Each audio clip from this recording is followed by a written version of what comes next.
Hi guys, welcome back to our channel. നമ്മളിപ്പോൾ കണ്ടുകൊണ്ടിരിക്കുന്ന new ഡ്രാമയുടെ next എപ്പിസോഡുമായിട്ടാണ് ഞാൻ നിങ്ങളിലേക്ക് എത്തിയിട്ടുള്ളത്. അപ്പോൾ അധികം വെയിറ്റ് ചെയ്യാണ്ട് നമുക്ക് നേരെ എപ്പിസോഡിലേക്ക് പോകാം. അങ്ങനെ ലിയാങ്ങിന്റെ അമ്മ, അയ്യോ ഞാൻ ഈ കാര്യം മറന്നുപോയി, ഇത് തരാനായിട്ടാണ് മെയിൻ ആയിട്ട് ഞാൻ ഇങ്ങോട്ടേക്ക് വന്നതെന്നും പറഞ്ഞ് ലിയാങ്ങിന്റെ അമ്മ ബാഗിൽ എന്തോ തപ്പിക്കൊണ്ടിരിക്കും. എന്താണ് തരാൻ പോകുന്നതെന്നുള്ള ആകാംക്ഷയിൽ ഹുവാനയുടെ അമ്മയും നോക്കിക്കൊണ്ട് നിൽക്കാണ്. അപ്പോൾ ലിയാങ്ങിന്റെ അമ്മ ഒരു ഡോക്യുമെന്റ് പുറത്തേക്ക് എടുക്കും. നിങ്ങളുടെ മകൻ ഷാവ് ഉണ്ടല്ലോ, ഇപ്പൊ ജോബിനായിട്ട് കയറിയിരിക്കുന്ന കമ്പനി എന്റെ മരുമകന്റെയാണ്. അവനിപ്പോ അവിടെ ഇന്റേൺഷിപ്പിലല്ലേ വർക്ക് ചെയ്യുന്നത്. അതൊക്കെ മാറ്റി ഞാൻ സ്ഥിരപ്പെടുത്തിയിട്ടുണ്ട്. ഞാൻ അവന് വേണ്ടി റെക്കമെൻഡ് ചെയ്തു. അതിനായിട്ടുള്ള ഡോക്യുമെന്റ് ആണ് ഇതെന്നും പറഞ്ഞ് അമ്മയുടെ കയ്യിലേക്ക് കൊടുക്കും. ഇത് കാണുമ്പോൾ അമ്മയ്ക്കും ഒരുപാട് ഹാപ്പി ആകും. എന്റെ മകന് ഒരുപാട് കഴിവൊക്കെ ഉണ്ട്. എന്തായാലും ഇത് ഞങ്ങൾക്ക് വേണ്ടി ചെയ്തു തന്ന വലിയൊരു ഹെൽപ്പാണ്. നിങ്ങളിപ്പോ ഞങ്ങൾക്ക് ചെയ്തു തന്ന ഉപകാരത്തിന് ഞാൻ എന്തെങ്കിലും പ്രത്യുപകാരം തിരിച്ചു ചെയ്യണ്ടേ? ഞാനും ഇങ്ങിന്റെ അടുത്ത് ചെന്ന് നിങ്ങളുടെ കോൺട്രാക്ടിന്റെ കാര്യം സംസാരിച്ച് എല്ലാം ശരിയാക്കിക്കോളാം. എന്തായാലും നിങ്ങൾ ഇവിടെ ഇരിക്കും, ഞാൻ ഒരുപാട് ഫുഡൊക്കെ ഉണ്ടാക്കിയിട്ടുണ്ട്, അടിപൊളി ടേസ്റ്റ് ആയിരിക്കും, കുറച്ച് നിങ്ങൾ കൊണ്ടുപോകുന്നു പറഞ്ഞ് നേരെ അടുക്കളയിലേക്ക് ഓടും. ഇപ്പോൾ ലിയാങ്ങിന്റെ അമ്മ പുറത്തേക്ക് ഇറങ്ങുമ്പോ ഹുവാനയുടെ അമ്മ കൊടുത്തുവിട്ട കുറച്ച് കറിയൊക്കെ ഉണ്ട്. അതാണെങ്കിലോ അടുത്തുള്ള വേസ്റ്റ് ബിന്നിലേക്ക് വലിച്ചെറിഞ്ഞിട്ട് പോകും. ഇവരുടെ ക്യാരക്ടർ ഒന്നും മനസ്സിലാകാണ്ട് ഹുവാനയുടെ അമ്മ അതേ ഫുഡ് പാക്ക് ചെയ്ത് നേരെ മിങ്ങിന്റെ ഓഫീസിലേക്ക് ചെല്ലും. മിങ്ങിനെ കാണണമെന്നും പറഞ്ഞ് നടക്കുമ്പോഴത്തേക്കും കറക്റ്റ് ആയിട്ട് മിങ്ങ പുറത്തേക്ക് ഇറങ്ങി വരും. എന്താണ് ആന്റി എന്നെ കാണാനായിട്ട് വന്നേന്ന് ഇങ്ങനെ ചോദിക്കും. അങ്ങനെ ഹുവാനയുടെ അമ്മയും ക്യാബിനിലേക്ക് കയറിയിരിക്കും. ഞാനിപ്പോ എന്തിനാണ് ഇവിടെ വന്നിരിക്കുന്നതെന്ന് നിനക്കറിയാമല്ലോ എന്ന് ഇങ്ങനെ ചോദിക്കും. അല്ല ആന്റി, എന്തിനാ വന്നത്? ഇനി ഇൻഷുറൻസ് എങ്ങാനും എടുക്കാനായിട്ട് വന്നതാണോ എന്ന് ഇങ്ങനെ ചോദിക്കും. ചേച്ചി അതൊന്നുമല്ല, ഞാൻ വീട്ടിലെ കുറച്ച് ഫുഡ് ഉണ്ടാക്കി, അത് നിനക്ക് കൊണ്ടുവന്ന് തരാമെന്ന് വിചാരിച്ചാണ് വന്നത്. പിന്നെ ഹുവാനയും ഇവിടെയല്ലേ വർക്ക് ചെയ്യുന്നത്, അപ്പൊ നീ അവളെ നന്നായിട്ട് നോക്കണ്ടേ, അതിനു വേണ്ടിയിട്ടാണെന്ന് പറയും. ആന്റി അധികം ചുറ്റി വളക്കാണ്ട് കാര്യത്തിലേക്ക് കടക്കാമോ എന്ന് ഇങ്ങനെ ചോദിക്കും. അത് വേറൊന്നുമല്ല മോനെ, നിങ്ങൾ പുതിയ ടെൻഡർ വിടുന്നുണ്ടെന്ന് ഞാൻ അറിഞ്ഞു. അത് ലിയാങ്ങിന്റെ കമ്പനിക്ക് കിട്ടുമായിരുന്നെങ്കിൽ അവരുടെ ഫ്യൂച്ചറിന് നന്നായിരുന്നേനെ. ഓൾറെഡി ഹുവാനയും ലിങ്ങുമായിട്ടുള്ള മാരേജ് ഫിക്സ് ചെയ്ത് വെച്ചിരിക്കുകയല്ലേ. അപ്പോ ആ ടെൻഡർ ലിയാങ്ങിന്റെ ഫാമിലിക്ക് കിട്ടുമായിരുന്നെങ്കിൽ ഹുവാനയുടെ ഫ്യൂച്ചറും ബ്രൈറ്റ് ആയിരിക്കില്ലേ. ഓൾറെഡി നമ്മൾ റിലേറ്റീവ്സും കൂടിയാണ്, അതുകൊണ്ട് അതിനെപ്പറ്റി സംസാരിക്കാനായിട്ടാണ് ഞാൻ വന്നേന്ന് പറയും. ഓ അതാണോ കാര്യം? ഒന്നാമത് ഹുവാനക്ക് പേഴ്സണലും പ്രൊഫഷനും തമ്മിൽ മിക്സ് ചെയ്യുന്നത് ഒട്ടും തന്നെ ഇഷ്ടമില്ലാത്ത കാര്യമാണ്. നിങ്ങളപ്പോ ഈ കാര്യം ഹുവാനയുടെ അടുത്ത് സംസാരിച്ചായിരുന്നോ എന്ന് ഇങ്ങനെ ചോദിക്കും. അയ്യോ അതിന്റെ ഒന്നും ആവശ്യമില്ല മോനെ, അതുകൊണ്ട് തന്നെ അവൾ അറിയണ്ടെന്ന് പറയും. അതേ ടൈം ഹുവാനെ കാണിക്കാണ്. ഹുവാന ഏതോ മീറ്റിംഗ് കഴിഞ്ഞ് അകത്തേക്ക് കയറി വരുമ്പോ ഫ്രണ്ട് ഓടിച്ചെന്ന്, നിന്റെ അമ്മ ഇവിടെ വന്നിട്ടുണ്ടായിരുന്നു, ഇപ്പോ മിങ്ങിന്റെ ഓഫീസിൽ ഇരിക്കുന്നുണ്ടെന്ന് പറയും. ഇത് കേൾക്കുമ്പോ തന്നെ ഹുവാന മിങ്ങിന്റെ ഓഫീസ് റൂമിലേക്ക് കയറി ചെല്ലും. അമ്മ എന്താ ഈ സംസാരിക്കുന്നത്?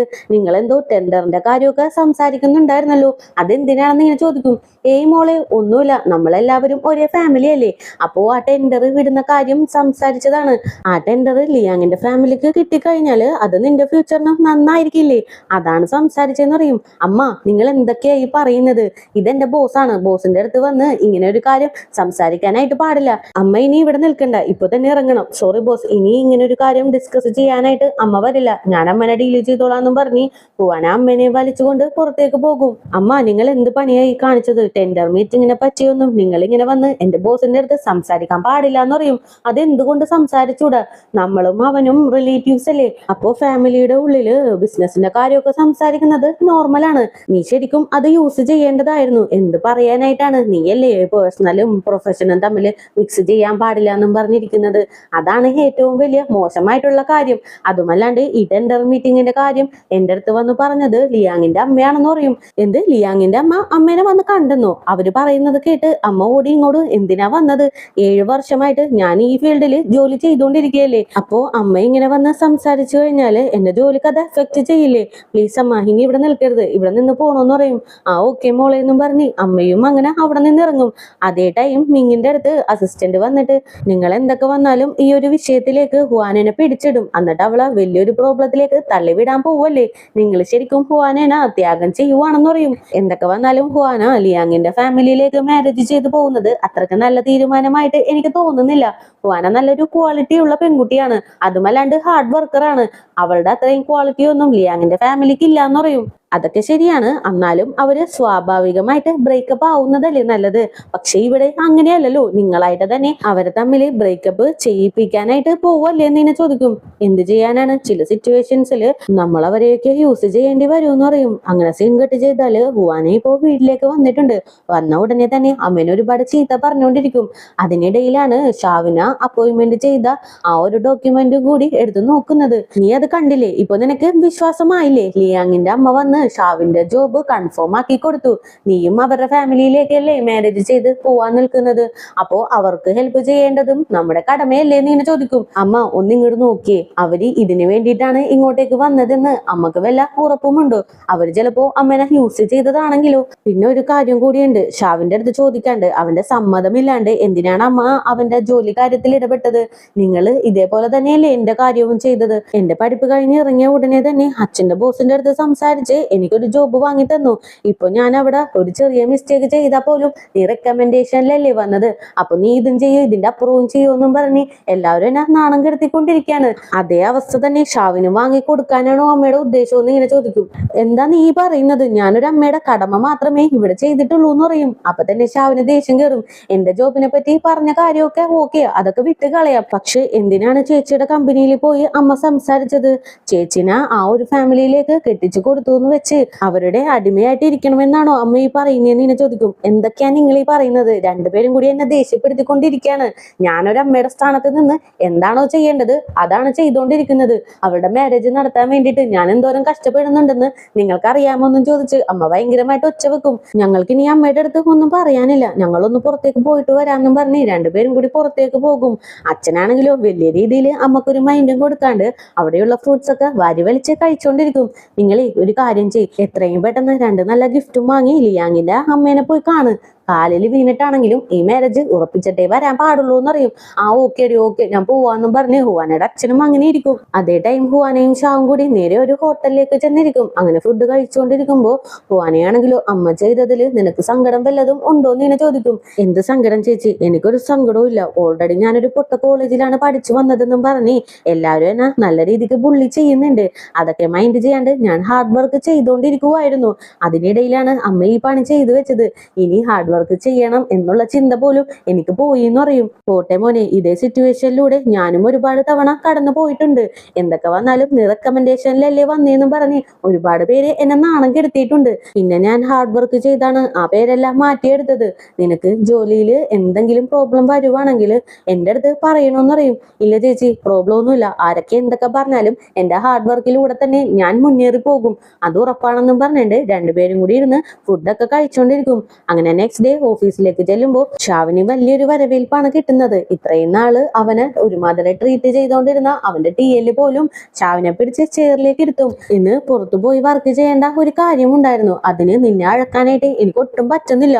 നീ അതുകൊണ്ട് ഇവിടെ ഇരുന്ന് AC-ലിരുന്ന് വർക്ക് ചെയ്താൽ മതി, വേറെ ആരെയെങ്കിലും ഫീൽഡ് വർക്കിന് ഇറക്കിക്കോളാന്ന് പറയും. ഇവനിപ്പോ റെക്കമെൻഡേഷനില് ജോലി പെർമനന്റ് ആയിക്കോല്ലേ. അപ്പോ ഇവൻ ഐസ് വെച്ചാല് എന്തെങ്കിലും കാര്യം സാധിച്ചെടുക്കാന്നുള്ള ഉദ്ദേശവും കൂടി ആ TL-നുണ്ട്. അതേ ടൈം ഹുവാനയും അവളുടെ ഓഫീസിലേക്ക് കയറി ചെല്ലും. ആ ടൈമിന് ഹുവാനക്കും വലിയൊരു വരവേൽപ്പ് കിട്ടും. ഇത് കാണുമ്പോൾ ഹുവാനക്കും ഒന്നും മനസ്സിലാവുന്നില്ല. എന്താ ഇവിടെ നടക്കുന്നത്? ഇന്ന് എന്റെ ബർത്ത്ഡേ പോലും അല്ലല്ലോ എന്ന് ഇങ്ങനെ പറയും. അപ്പൊ TL അടുത്തേക്ക് വന്ന്, നിനക്ക് പ്രമോഷൻ കിട്ടി, അത് നീ അറിഞ്ഞോ? അതും മിങ്ങിന്റെ സെക്രട്ടറി ആയിട്ട്. നിനക്ക് ഡയറക്റ്റ് പ്രമോഷൻ ആണ്. നീ ഇനി എല്ലാം റിപ്പോർട്ട് ചെയ്യേണ്ടത് മിങ്ങിന്റെ അടുത്ത് ഡയറക്റ്റ് ആയിട്ടാണെന്ന് പറയും. എന്ത് എനിക്ക് പ്രമോഷൻ ആണെന്നും പറഞ്ഞിട്ട് ഹുവാനയും ഒന്ന് ഷോക്കായിട്ട് നിൽക്കും. അതേ ടൈം ഹുവാനയുടെ ഫ്രണ്ട് സീനെ കാണിക്കാണ്. പുള്ളിക്കാരിയുടെ വർക്ക് എല്ലാം കഴിഞ്ഞ് റിലാക്സ് ചെയ്യാനായിട്ട് ഒന്ന് ഡാൻസ് ചെയ്തോണ്ടിരിക്കും. ആ ടൈമിനാണ് ഷാവും സീനെ കാണാനായിട്ട് ആ വഴി വരുന്നത്. ഇവള് ഡാൻസ് ചെയ്യുന്നത് പുള്ളിക്കാരൻ കാണും. അങ്ങനെ തന്നെ അകത്തേക്ക് കയറി വന്ന്, സീ നിന്റെ ഡാൻസ് എല്ലാം സൂപ്പർ ആയിട്ടുണ്ടെന്ന് പറയും. എന്താടാ നീ ഒളിഞ്ഞു നോക്കിയാണോ അകത്തേക്ക് കയറുന്നത്? വരുന്നതിന് മുമ്പ് ഒന്ന് കോള് ചെയ്യേണ്ടേന്ന് ഇനി ചോദിക്കും. ഞാൻ കോള് ചെയ്തായിരുന്നു, പക്ഷെ നീ അറ്റൻഡ് ചെയ്തില്ല.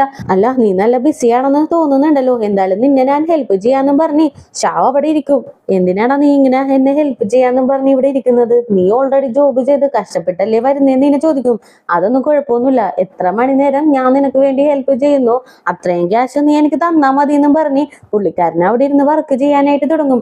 അങ്ങനെയാണെങ്കിൽ ഞാൻ കുറച്ചു നേരം റെസ്റ്റ് എടുക്കാന്ന് പറഞ്ഞ് പുള്ളിക്കാരെയും സോഫയിലേക്ക് ചെന്നിരുന്ന് ഒരു സോഫ്റ്റ് ഡ്രിങ്ക് ഒക്കെ കുടിച്ച് ഷാവിനെ നോക്കി ഇങ്ങനെ ഇരിക്കും. അതേ ടൈം ഹുവാന നേരെ മിങ്ങിന്റെ ഓഫീസിലേക്ക് കയറി ചെല്ലും. എനിക്ക് നിങ്ങളുടെ അടുത്ത് ഒരു കാര്യം ചോദിക്കാനുണ്ടെന്ന് പറഞ്ഞ് മടിച്ചു നിൽക്കും. നീ ഇങ്ങനെ മടിച്ചു നിൽക്കേണ്ട ആവശ്യമൊന്നുമില്ല, നിനക്ക് ഡയറക്റ്റ് ആയിട്ട് എന്താണോ ചോദിക്കാനുള്ളത് അതെന്റെ അടുത്ത് ചോദിക്കാന്ന് പറയും.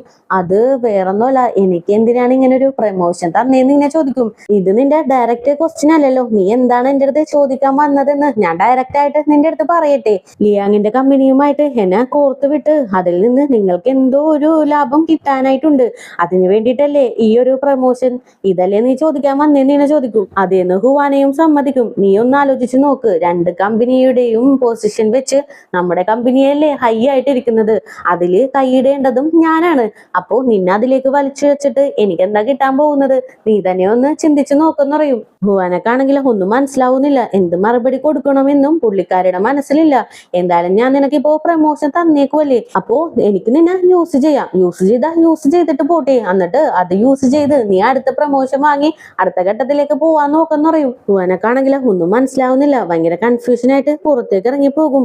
ആ ടൈമിനാണ് മിങ്ങിന്റെ അസിസ്റ്റന്റ് ഹീയും അകത്തേക്ക് കയറി വരുന്നത്. അപ്പൊ പെട്ടെന്ന് മിങ് ഫോൺ എടുത്തിട്ട് ലിയാങ്ങിന്റെ ഫാദറിന് ഒരു വോയിസ് മെസ്സേജ് അയക്കും. എന്റെ സെക്രട്ടറി ഇപ്പോ ഹുവാനയാണ്, ടെൻഡറിന്റെ എല്ലാ കാര്യവും ഇനി ഡീൽ ചെയ്യാൻ പോകുന്നത് ഹുവാനയായിരിക്കും. അപ്പോ അതിനെപ്പറ്റി സംസാരിക്കണമെങ്കിൽ ഡയറക്റ്റ് ആയിട്ട് നിങ്ങൾ ഹുവാനെ കോണ്ടാക്ട് ചെയ്താൽ മതി എന്നും പറഞ്ഞ് വേണമെന്ന് വെച്ച് ഹുവാനെ എടുത്തിടാനായിട്ട് തുടങ്ങും. അതേ ടൈം ഹുവാന ലിയാങ്ങിന്റെ ഫാദറിന്റെ ഓഫീസിലേക്ക് ചെല്ലും. ഏതോ ഒരു ഇൻവിറ്റേഷൻ കൊടുക്കാനായിട്ടാണ് വന്നിരിക്കുന്നത്. പക്ഷെ അവിടെയാണെങ്കിലോ ലിയാങ്ങിന്റെ ഫാദർ ഇല്ല. അങ്ങനെ ഇൻവിറ്റേഷനും കൊടുത്ത് പുറത്തേക്ക് പോവാനായിട്ട് നിൽക്കുമ്പോ കറക്റ്റ് ലിയാങ് അങ്ങോട്ടേക്ക് വരും. അയ്യോ ദേ എന്റെ ബേബി ഇങ്ങോട്ടേക്ക് വന്നിരിക്കുന്നെന്ന് പറഞ്ഞിട്ട് നേരെ ഹുവാനയുടെ അടുത്തേക്ക് ചെല്ലും. ആ ടൈമിന് ലിയാങ്ങിന്റെ കൂടെ ഒരു പയ്യൻ നിൽക്കുന്നുണ്ട്. അയ്യോ നിങ്ങളാണോ ഹുവാനെ എന്ന് പറഞ്ഞ് കൈ കൊടുക്കാനായിട്ട് ചെല്ലും. അപ്പൊ തന്നെ ലിയാങ് പിടിച്ചു മാറ്റി, ഇവളെ ആരാണെന്ന് നിനക്കറിയാമോ, എന്റെ ഫ്യൂച്ചർ വൈഫാണ്, ഇനി മുതൽ നീ വേണം ഇവളെ നന്നായിട്ട് നോക്കാനെന്ന് പറയും. ആ ഓക്കെ ചേച്ചിനെ ഞങ്ങൾ നന്നായിട്ട് നോക്കിക്കോളാന്ന് പറഞ്ഞ് ആ പയ്യനും അവിടെ നിന്ന് എസ്കേപ്പ് അടിക്കും. അപ്പൊ തന്നെ ഹുവാന നീ ഒന്ന് പുറത്തേക്ക് വന്നേ, എനിക്ക് നിന്റെ അടുത്ത് കുറച്ച് കാര്യങ്ങൾ സംസാരിക്കാനുണ്ടെന്ന് പറയും. അങ്ങനെ രണ്ടുപേരും കൂടി പുറത്തേക്ക് ഇറങ്ങി നിൽക്കും. അല്ല നിന്റെ അമ്മ എന്തിനാണ് ആ ടെൻഡറിനെ പറ്റി സംസാരിക്കാനായിട്ട് എന്റെ വീട്ടിലേക്ക് വന്നേന്ന് ഇങ്ങനെ ചോദിക്കും. അയ്യോ അമ്മ അവിടെ വന്നായിരുന്നു, ഞാൻ അറിഞ്ഞില്ല, എന്തായാലും നീ അത് വിട്ടുകള, എന്റെ അമ്മ അറിയാണ്ട് ചെയ്തതായിരിക്കും, എനിക്കിപ്പോ ഇമ്പോർട്ടന്റ് ആയിട്ടുള്ള ഒരു മീറ്റിംഗ് ഉണ്ട്, അത് അറ്റൻഡ് ചെയ്യണം, അത് അറ്റൻഡ് ചെയ്ത് കഴിഞ്ഞിട്ട് നമുക്ക് മീറ്റ് ചെയ്യാന്നും പറഞ്ഞ് ലിയാങ് അവിടെ നിന്ന് ഓടിപ്പോകും. ഇവരിങ്ങനെ നിന്ന് സംസാരിക്കുന്നതെല്ലാം ലിയാങ്ങിന്റെ ഫാദറിന്റെ ഒരു അസിസ്റ്റന്റ് ഉണ്ടല്ലോ, ആ ഒരു പെൺകുട്ടി കാണും. അവളാണെങ്കിലോ ഹുവാനയുടെ ക്ലാസ്മേറ്റും കൂടിയാണ്. ഓ അങ്ങനെയാണോ കഥയെന്നും പറഞ്ഞിട്ട് പുള്ളിക്കാരി നേരെ ഹുവാനയുടെ അടുത്തേക്ക് ചെല്ലും. ഹുവാന നീ എന്താ ഇവിടെ ഇങ്ങനെ ചോദിക്കും. അയ്യോ നിന്നെ കണ്ടിട്ടും ഒരുപാട് നാളായല്ലോ, എന്തായാലും നമുക്ക് എന്തെങ്കിലും കുടിച്ചുകൊണ്ട് സംസാരിക്കാന്ന് പറഞ്ഞ് രണ്ടുപേരും കൂടി നേരെ ഒരു റെസ്റ്റോറന്റിലേക്ക് പോയിരിക്കും. എന്തായാലും കൊള്ളാം, നീ ഇപ്പോ എന്റെ ബോസ് ആയിട്ടുണ്ട്, ഞങ്ങളൊക്കെ ഒരുപാട് കഷ്ടപ്പെട്ടാണ് ഈ ഒരു ലെവലിലേക്ക് എത്തിയിട്ടുള്ളത്, പക്ഷെ നീയാണെങ്കിലോ ഈസി ആയിട്ട് തന്നെ ഞങ്ങളുടെയൊക്കെ ബോസായി, എന്തായാലും കൊള്ളാന്ന് പറയും. അപ്പോ ആ കാര്യം നീയും അറിഞ്ഞു, ഞാൻ എന്റെ പേഴ്സണലും പ്രൊഫഷനും തമ്മിൽ മിക്സ് ഒന്നും ചെയ്യാറില്ല എന്ന് പറയും. എന്തൊക്കെ വന്നാലും എന്താണ്, ഞങ്ങളുടെയൊക്കെ കുട്ടി ബോസായിട്ട് നീ മാറിയിട്ടുണ്ട്, ഇപ്പോഴുണ്ടല്ലോ 2 ആഴ്ചയായിട്ട് ഞാനൊന്നും മര്യാദക്ക് ഉറങ്ങിയിട്ടില്ല, ആ ഒരു ടെൻഡറിന്റെ കാര്യം ആലോചിച്ച് എല്ലാരും പരപരപ്പായിട്ട് ജോലി ചെയ്തുകൊണ്ടിരിക്കുകയാണ്. അതുമല്ലാണ്ട് മിങ്ങുണ്ടല്ലോ ഞങ്ങളുമായിട്ടുള്ള കോൺട്രാക്ട് എപ്പോ വേണമെങ്കിലും ക്യാൻസൽ ചെയ്യാം, അതുകൊണ്ട് തന്നെ ഞങ്ങളുടെ കമ്പനി ഇത്തിരി ബുദ്ധിമുട്ടിലാണുള്ളത്, നിനക്ക് എന്നെ ഹെൽപ്പ് ചെയ്യാനായിട്ട് സാധിക്കുമോ, ആ ടെൻഡറിനെ പറ്റി എന്തെങ്കിലും ഡീറ്റെയിൽസ് ഉണ്ടെങ്കിൽ എനിക്ക് നീ പറഞ്ഞു തരുമോ എന്ന് ഇങ്ങനെ ചോദിക്കും. ഇതൊട്ടും ഫെയർ ആയിട്ടുള്ള കാര്യമല്ലെന്ന് ഹുവാനക്കും അറിയാമല്ലോ. അങ്ങനെ തന്നെ പുള്ളിക്കാരുടെ അടുത്ത് ഇതൊട്ടും ഫെയർ ആയിട്ടുള്ള കാര്യമല്ല, അതുമല്ലാണ്ട് ഈ ടെൻഡറിനെ കുറിച്ചുള്ള ഡീറ്റെയിൽസും എനിക്കറിയില്ല, ഇപ്പോ അറിഞ്ഞാൽ പോലും ഞാൻ എന്റെ പ്രൊഫഷനും പേഴ്സണലും തമ്മിൽ മിക്സ് ചെയ്യാനായിട്ട് ആഗ്രഹിക്കുന്നില്ല, എന്തായാലും ഞാൻ ഇവിടെയുള്ള ബില്ല് കൊടുത്തിട്ട് പോയിക്കോളാന്നും പറഞ്ഞ് ഹുവാന ആ ബില്ലൊക്കെ കൊടുത്ത് പുറത്തേക്ക് ഇറങ്ങി പോകും. ഇത്രയും വർഷമായിട്ടും അവൾക്കൊരു മാറ്റവും ഇല്ലല്ലോ എന്നും പറഞ്ഞിട്ട് ആ പെണ്ണും ഭയങ്കര ദേഷ്യത്തിലിരിക്കും. അങ്ങനെ നൈറ്റ് വർക്കൊക്കെ കഴിഞ്ഞ് മിങ്ങിറങ്ങാനായിട്ട് പോകുമ്പോ ഹുവാനയാണെങ്കിലോ ഓവർ ടൈം വർക്ക് ചെയ്തുകൊണ്ടിരിക്കുകയാണ്. അങ്ങനെ കുറച്ചു നേരം ഹുവാനെ നോക്കിക്കൊണ്ടിരിക്കും. ഈ ഒരു പെൺകുട്ടീനെയാണല്ലോ ഞാനൊരു ട്രാപ്പിലേക്ക് തള്ളിവിട്ടേന്നുള്ള കുറ്റബോധവും അവന്റെ ഉള്ളിലുണ്ട്. അങ്ങനെ പുറത്തേക്ക് ഇറങ്ങും. ആ ടൈമിന് ഹുവാന ഒരുപാട് ഡൗട്ടൊക്കെ ചോദിക്കും. എല്ലാം കറക്റ്റ് കറക്റ്റ് ആണെന്ന് പറഞ്ഞിട്ട് മിങ്ങിറങ്ങാനായിട്ട് നിൽക്കുമ്പോ അങ്ങനെ തന്നെ നിന്നിട്ട് ലിയാങ്ങിന്റെ ഫാമിലിക്ക് നിന്നെ പോലുള്ള ഒരു പെൺകുട്ടി സെറ്റ് ആവുമെന്ന് എനിക്ക് തോന്നുന്നില്ല. അവരുടെ ഫാമിലി പെൺകുട്ടികളാ ഒന്നല്ലെങ്കിൽ അടുക്കളയിൽ വെക്കും അല്ലെങ്കിൽ തോട്ടത്തിൽ വെക്കും, അല്ലാണ്ട് ജോലിയൊക്കെ ചെയ്യിപ്പിച്ച് ഭംഗി നോക്കുമെന്ന് എനിക്ക് തോന്നുന്നില്ല. അത് നീ ഒന്ന് മനസ്സിൽ വെച്ചോന്നും പറഞ്ഞ് അവിടെ നിന്ന് അങ്ങനെ പോകും. ദൈവമേ, ഈ നാട് മൊത്തം ഇതിനെപ്പറ്റി എന്നെ അഡ്വൈസ് ചെയ്തുകൊണ്ടിരിക്കുവാണല്ലോ എന്നും പറഞ്ഞ് ഹുവാനിയും ഒന്ന് ചിന്തിച്ച് അവിടെ നിന്ന് അങ്ങനെ പോകും. അതേ ടൈം ഷാവും അവന്റെ വർക്കൊക്കെ കഴിഞ്ഞ് ട്രെയിനിൽ തിക്കും തിരക്കും കൊണ്ട് സ്റ്റോപ്പിലേക്ക് വന്നിറങ്ങും. അവിടെയാണെങ്കിലോ സി ഇവനെയും വെയിറ്റ് ചെയ്ത് കാറിൽ ഇരിക്കുന്നുണ്ട്. അല്ല സി, എന്നെ പിക്ക് ചെയ്യാനായിട്ട് നീ എന്തിനാ വന്നത്? ഇന്നലെ വർക്കെല്ലാം കഴിഞ്ഞ് ഒരുപാട് ലേറ്റ് ആയിട്ടല്ലേ നീ കിടന്നുറങ്ങിയത്? എന്തായാലും നീ വരണ്ടായിരുന്നു, റെസ്റ്റ് എടുത്താ പോരായിരുന്നില്ലേ എന്ന് ഇങ്ങനെ ചോദിക്കും. നിന്നെ ഞാൻ ഓഫീസിലേക്ക് ഡ്രോപ്പ് ചെയ്യാനായിട്ട് വന്നത് വേറൊരു കാരണം കൊണ്ടാണെന്ന് പറഞ്ഞ് ഹുവാന ഈ കഴിച്ച മെസ്സേജ് എടുത്ത് കാണിച്ചു കൊടുക്കും. അതിലാണെങ്കിലോ ഷാവിന്റെ അടുത്ത് ഓഫീസിൽ എന്തെങ്കിലും പ്രോബ്ലം ഉണ്ടോ എന്ന് ചോദിച്ചിട്ട് അവൻ എന്റെ അടുത്ത് ഒന്നും പറയുന്നില്ലടി, നീ എന്തായാലും അവന്റെ അടുത്ത് ഒന്ന് ചോദിക്കുന്നു പറഞ്ഞിട്ടുള്ള മെസ്സേജ് ആണ്. ഇത് കണ്ടിട്ട് അങ്ങനെ തന്നെ ചെയ്യും. എന്തെങ്കിലും നിനക്ക് പ്രോബ്ലം ഉണ്ടോ? ഉണ്ടെങ്കിൽ എന്റെ അടുത്ത് പറയാൻ പറ്റുമെങ്കിൽ പറയുന്നു പറയും. ഇതുവരേക്കും എനിക്കൊരു പ്രോബ്ലവും ഇല്ല, വന്നാ അപ്പൊ നോക്കാന്നും പറഞ്ഞാണ് ഞാൻ ഇരിക്കുന്നെന്ന് പറയും. അങ്ങനെയാണെങ്കിൽ ഓക്കെ എന്നും പറഞ്ഞ് രണ്ടുപേരും കൂടി കാറിൽ അങ്ങനെ ഓഫീസിലേക്ക് പോകും. അതേ ടൈമിന് ലിയാങ്ങിന്റെ വീട്ടിൽ കാണിക്കാണ് ലിയാങ്ങിന്റെ സിസ്റ്റർ അവിടെ നിന്ന് എക്സസൈസ് ചെയ്തുകൊണ്ടിരിക്കും. ആ ടൈമിനാണ് അമ്മ അങ്ങോട്ടേക്ക് വന്ന് ഭയങ്കര ദീർഘനിശ്വാസം വിടുന്നത്. എന്താണ് അമ്മ രാവിലെ തന്നെ ടെൻഷനിലാണെന്ന് തോന്നുന്നുണ്ടല്ലോ, ലിയാങ്ങിന്റെ മാരേജിനെ കുറിച്ച് ആലോചിച്ചിട്ടാണോ എന്ന് ഇങ്ങനെ ചോദിക്കും. അതേടി, അതാണ് കാര്യം. അത് ഒരു സൈഡാണെങ്കിലും ഞാൻ ആ ടെൻഡറിനെ പറ്റിയും ഒന്ന് ചിന്തിക്കുന്നുണ്ട്. നമ്മുടെ കമ്പനി നല്ല രീതിക്ക് പോവാനായിട്ട് എന്നെ കൊണ്ട് പറ്റുന്ന അളവിന് ഞാൻ പ്രയത്നിച്ചിട്ടുണ്ട്. പിന്നെ ഹുവാനയ്ക്കുണ്ടല്ലോ ഇപ്പോ പ്രൊമോഷൻ കിട്ടിയിട്ടുണ്ട്. കാണുമ്പോ ഒരു പാവത്തിനെ പോലെ നിൽക്കുന്നുണ്ടെങ്കിലും അവളെ കറക്റ്റ് അവസരവാദിയാണ്. പിന്നെ അവരെ നമ്മളൊരു നിസാരക്കാരായിട്ട് ചിന്തിച്ചു, പക്ഷെ അവരൊന്നും നിസാരക്കാരല്ല മോളെ എന്നിങ്ങനെ പറയും. അമ്മ, ഇതൊക്കെ ഞാൻ നേരത്തെ പറഞ്ഞതല്ലേ, ഇങ്ങനെ പാവപ്പെട്ടവരെ പോലെ അഭിനയിക്കുന്നവരെ ഒന്നും വിശ്വസിക്കാൻ പാടില്ലെന്ന്. എന്തായാലും നമുക്ക് വരുന്നിടത്ത് വെച്ച് കാണാന്ന് പറയും. അങ്ങനെ സീൻ കട്ട് ചെയ്താല് നമ്മുടെ ഹുവാനൊക്കെ ഒരു കോമ്പറ്റീറ്റർ ഇല്ലേ, ഇവരുടെ TL ആയിട്ടുള്ള ഒരു ലേഡി, അവളുടെ പേര് ഷൂ എന്നാണ്. അങ്ങനെ ഷൂ നടന്നു വന്നുകൊണ്ടിരിക്കുമ്പോ ലിയാങ്ങിന്റെ ഫാദറിന്റെ സെക്രട്ടറി ആ പെൺകുട്ടിനെ കാണാനായിട്ട് വരും. എനിക്ക് നിന്റെ അടുത്ത് ഒരു കാര്യം പറയാനുണ്ട്, നമുക്കൊരു കോഫി കുടിച്ച് സംസാരിക്കാന്നും പറഞ്ഞിട്ട് രണ്ടുപേരും കൂടി ഒരു റെസ്റ്റോറന്റിലേക്ക് ചെല്ലും. അങ്ങനെ സെക്രട്ടറിയും വന്ന കാര്യം ഷൂവിന്റെ അടുത്തായിട്ട് പറയും. ഷൂവിന് ഇത് കേട്ട് ഭയങ്കര ഷോക്കാകും. എന്ത്, ടെൻഡറിന്റെ ഡീറ്റെയിൽസ് ഞാൻ നിങ്ങളുടെ അടുത്ത് പറഞ്ഞു തരണമെന്നോ? ഇത് ഞാൻ നിങ്ങളുടെ അടുത്ത് പറഞ്ഞു തന്നാലേ എന്റെ ജോലി പോവാനായിട്ടുള്ള ചാൻസ് ഉണ്ടെന്ന് പറയും. ഈ ഒരു ഡീറ്റെയിൽസ് നീ എനിക്ക് പറഞ്ഞു തന്നാല് നിനക്ക് ഒരുപാട് ബെനിഫിറ്റ്സ് ഉണ്ടാകും. നിനക്കിപ്പോ വലിയൊരു ജോബൊന്നും എനിക്ക് വാങ്ങി തരാൻ കഴിയില്ലെങ്കിലും ആ ഒരു ജോബിനേലും വലിയൊരു ഗിഫ്റ്റ് എനിക്ക് നിനക്കായിട്ട് തരാനായിട്ട് കഴിയും. ഇത് മതിയോന്ന് ആദ്യം നീ ഒന്ന് ആലോചിക്കുന്നു പറഞ്ഞ് ഒരു കിറ്റ് എടുത്ത് ഷൂവിന്റെ ഫ്രണ്ടിലേക്ക് വെക്കും. ഇത് കണ്ട് ഷൂവും എന്ത് ചെയ്യണമെന്ന് അറിയാൻ പാടില്ലാണ്ട് ആകെ കൺഫ്യൂഷൻ ആയിട്ട് ആലോചിച്ചുകൊണ്ടിരിക്കുകയാണ്. എന്തായാലും ഇതോടുകൂടി തന്നെ ഇന്നത്തെ എപ്പിസോഡ് ഇവിടെ അവസാനിപ്പിക്കുകയാണ്. നെക്സ്റ്റ് എപ്പിസോഡുമായിട്ട് ഞാൻ എത്രയും പെട്ടെന്ന് തന്നെ വരുന്നതായിരിക്കും. അപ്പോൾ പുതിയ കൂട്ടുകാരെങ്കിലും നമ്മുടെ ഈ ചാനൽ വിസിറ്റ് ചെയ്തിട്ടുണ്ടെങ്കിൽ സബ്സ്ക്രൈബ് ചെയ്ത് കൂടെയുള്ള ബെല്ലൈക്കണും കൂടി എനേബിൾ ചെയ്ത് വെച്ചേക്കുക. കൂടെ തന്നെ വീഡിയോക്ക് ഒരു ലൈക്കും വീഡിയോനെ കുറിച്ചുള്ള അഭിപ്രായങ്ങൾ കമന്റിലൂടെയും അറിയിച്ച് ഞങ്ങളെ സപ്പോർട്ട് ചെയ്യുക. അപ്പോൾ നെക്സ്റ്റ് എപ്പിസോഡുമായിട്ട് വരുന്നവരേക്കും tata bye bye, see U.